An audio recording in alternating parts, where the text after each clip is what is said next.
Na quinta-feira, 12 de outubro de 1972, o time de rugby do Old Christians Club deixaram bem animados a sua cidade natal, Montevidéu, Uruguai. Eles estavam ansiosos para fazer uma viagem pela Argentina cruzando os Andes até Santiago do Chile, onde jogariam uma partida contra outro time. Os 19 jogadores traziam 21 amigos e familiares, o que contribuiu para o clima de festa e celebração.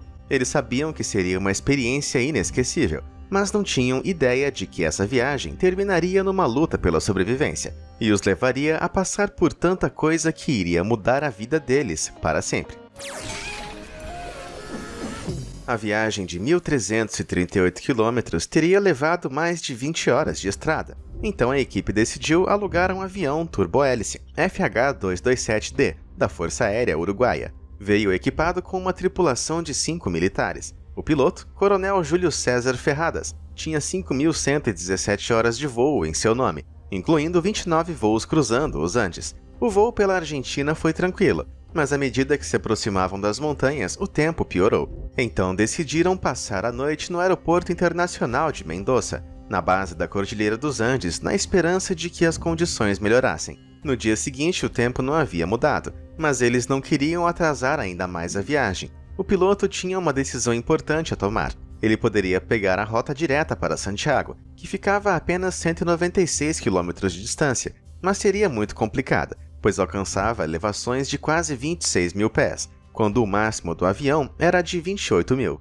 Ele também estava treinando um novo copiloto, o tenente-coronel Dante Hector Lagurara. Então Ferradas decidiu ir com a rota mais segura, voando para o sul, até o Passo de Planchón, onde eles poderiam cruzar em uma altitude mais baixa. A viagem de 926 quilômetros levaria cerca de 90 minutos. Eles partiram de Mendoza às 14h18. O tempo ainda estava tempestuoso e a visibilidade já era ruim. Eles tiveram que confiar em uma combinação de navegação de rádio e cálculos. Às 3h21, o copiloto Laguarara comunicou por rádio ao controle de tráfego aéreo de Santiago que haviam passado pelas montanhas e estavam indo para o norte. Então ele recebeu permissão para baixar a 11.500 pés de altitude, no trecho final em direção ao aeroporto. Quando começaram a descida, ficou claro que algo estava bem errado. A turbulência extrema sacudiu o avião violentamente, enquanto os pilotos lutavam desesperadamente para recuperar o controle. O medo rapidamente se transformou em horror quando eles romperam as nuvens e descobriram que tinham calculado errado sua localização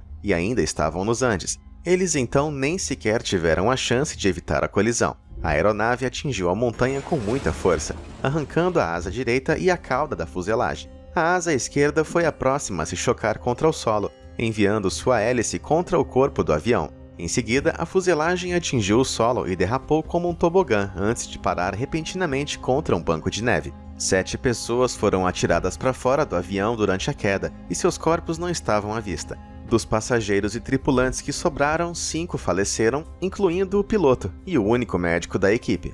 À medida que a noite caía, trazendo consigo um frio intenso, os sobreviventes perceberam que estavam presos a milhares de quilômetros da civilização, sem meios de contatar os salvadores. O clima ameno em sua cidade natal os deixou completamente despreparados para temperaturas congelantes, e eles não tinham roupas quentes. Esta foi a primeira vez que muitos deles viram neve. Eles se amontoaram usando a seção restante da fuselagem como abrigo. O copiloto Lagurara ficou gravemente ferido e implorou a um dos passageiros que encontrasse a arma em sua bagagem e atirasse nele, para acabar com seu sofrimento. O passageiro recusou, mas ele e outras 4 pessoas faleceram na primeira noite, seguidas por outra no primeiro dia. Além de tentar se manter aquecido, os sobreviventes pouco podiam fazer, exceto esperar que o resgate chegasse.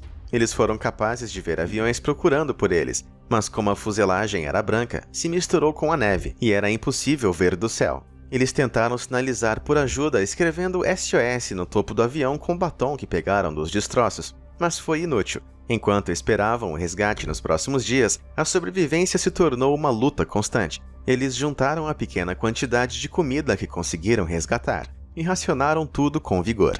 Eles desenvolveram um sistema para derreter neve em água potável, óculos improvisados para combater o reflexo de luz da neve e encontraram um pequeno rádio transistor, com o qual podiam ouvir as transmissões das equipes de busca. Quando eles ficaram sem comida, todos os sobreviventes continuaram procurando freneticamente por qualquer coisa remotamente comestível. Eles rasgaram os estofamentos na esperança que os assentos estivessem cheios de palha, e quando encontraram a espuma do estofamento, tentaram comê-la. Eles comeram o couro que conseguiram tirar das malas, o que os deixou enjoados por causa dos produtos químicos que continham. Com 9 dias de provação, outro passageiro faleceu. No 10º dia, eles ouviram um anúncio devastador no rádio de que a busca por eles havia sido cancelada. Não havia mais esperança de que fossem resgatados. Eles teriam que se resgatar. Naquela noite, as 27 pessoas que ainda estavam vivas se reuniram para decidir o que fazer. Vários ficaram feridos e não eram fisicamente capazes de sair das montanhas. Sua única chance de sobreviver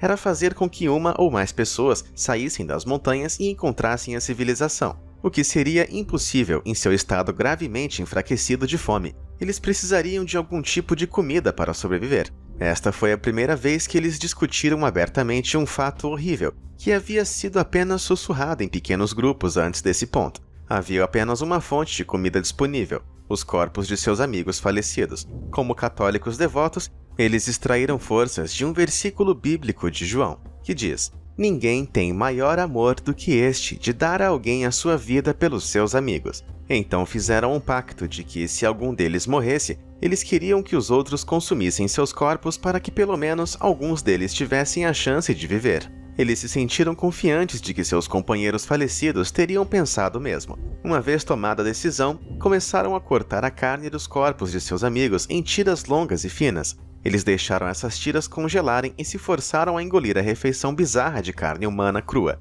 Nos dias seguintes, eles se tornaram mais eficientes no processo de abate. Para deixar o sabor um pouco melhor, sempre que possível assavam a carne no fogo. Quando não havia fogo, eles comiam crua. 3 dos membros mais fortes, Nando Parrado, Roberto Canessa e Antônio Vizintim, foram escolhidos para serem expedicionários, enquanto os outros sobreviventes tinham trabalhos a fazer no acampamento improvisado. Esses 3 foram encarregados de conservar sua energia, a fim de reunir forças para caminhar de volta à civilização e enviar ajuda. Mas seus planos foram adiados quando uma avalanche veio no meio da noite, em 29 de outubro, enterrando a fuselagem e acabando com a vida de 8 pessoas. Os sobreviventes restantes levaram 3 dias para conseguir sair da neve. Nos dias seguintes, os expedicionários conseguiram localizar a cauda do avião. Eles rasgaram o estofamento e costuraram em um saco de dormir grande, o suficiente para acomodar os 3 expedicionários durante a jornada. Parrado, Canessa e Vizintim partiram em sua missão desesperada em 12 de dezembro, exatamente 2 meses após a queda do avião. A essa altura, mais 3 pessoas tinham morrido. Apenas 16 pessoas seguiam na luta. Os expedicionários lutaram desesperadamente contra o mal da altitude, a cegueira da neve e a completa exaustão. Os 3 escalaram a montanha a oeste, alcançando o cume de quase 17 mil pés em 3 dias. Eles esperavam ver a paisagem verde do Brasil do outro lado, mas para seu horror, a única visão que os esperava eram ainda mais montanhas. Para economizar recursos, os 3 decidiram que Vizintim voltaria à fuselagem no dia seguinte. Restaram 2 expedicionários, Nando Parrado e Roberto Canessa, nenhum dos quais possuía equipamento ou caminhada de experiência anterior em escaladas. Eles passaram os próximos 10 dias caminhando por terrenos acidentados e difíceis, com apenas seus instintos para guiá-los. Eventualmente encontraram um riacho e seguiram em direção à civilização. Em 21 de dezembro, eles avistaram um pastor a cavalo do outro lado do rio. Tentaram gritar,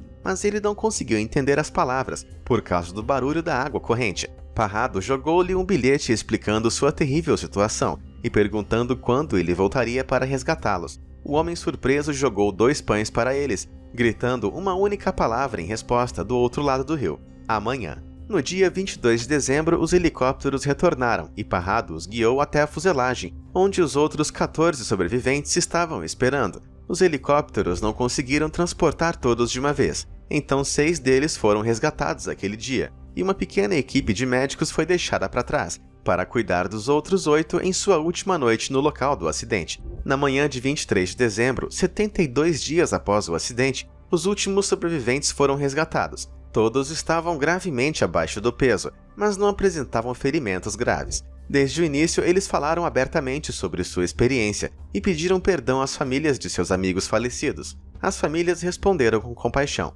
Um padre veio fazer a confissão dos sobreviventes. Ele conversou longamente com eles. Ele disse que nenhum pecado havia sido cometido, já que não haviam matado ninguém. mas apenas fizeram o que era necessário para sobreviver. Os sobreviventes do acidente permaneceram próximos e conversaram sobre isso muitas vezes. Um deles morreu de câncer em 2015 aos 79 anos, mas os outros 15 ainda se reúnem todos os anos no dia 22 de dezembro, junto com seus familiares. Em 2017, o número de familiares imediatos nessa celebração da vida era de pelo menos 140. O voo 571 da Força Aérea Uruguaia ficou conhecido como El Milagro de los Andes, ou O Milagre dos Andes. Vários dos sobreviventes escreveram livros sobre sua terrível provação, e suas histórias inspiraram vários filmes, livros e documentários. Se você quiser saber mais sobre isso, ou enviar uma mensagem para alguns ou todos eles, você pode visitar o site oficial dessa fundação. O link está na descrição.